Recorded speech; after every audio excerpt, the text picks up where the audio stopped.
President Donald Trump ও Benjamin Netanyahu বিভিন্ন TV চ্যানেলের সামনে হাসি মুখে উপস্থিত হচ্ছেন। অপরদিকে হামাস নেতাদের মুখে কোনো হাসি নেই। তবে কি এই চুক্তিটি হামাস শুধু তাদের মুখ রক্ষার জন্য করছে? আসুন দেখি এই চুক্তি থেকে হামাস কী ধরনের কৌশলগত সুবিধা আদায় করার চেষ্টা করতে পারে। তা হলো, হামাস নিজেকে আন্তর্জাতিকভাবে একটি আলোচনাকারী পক্ষ হিসেবে তুলে ধরতে পারে।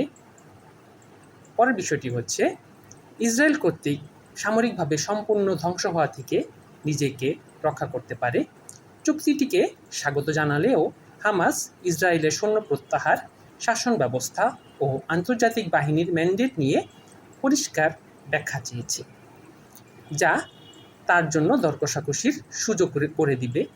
সাথে সাথে আলোচনার আড়ালে অস্ত্র সমর্পণ না করার মূল দাবিটি অটুট রাখার চেষ্টা তারা করবে।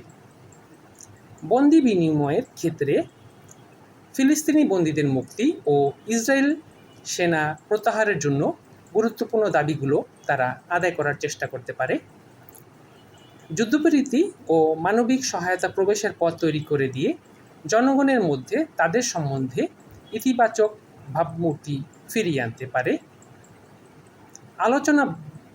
আলোচনায় বসলে গাজায় আরও ধ্বংসের একক দায়ভার হামাজের উপর পড়বে না।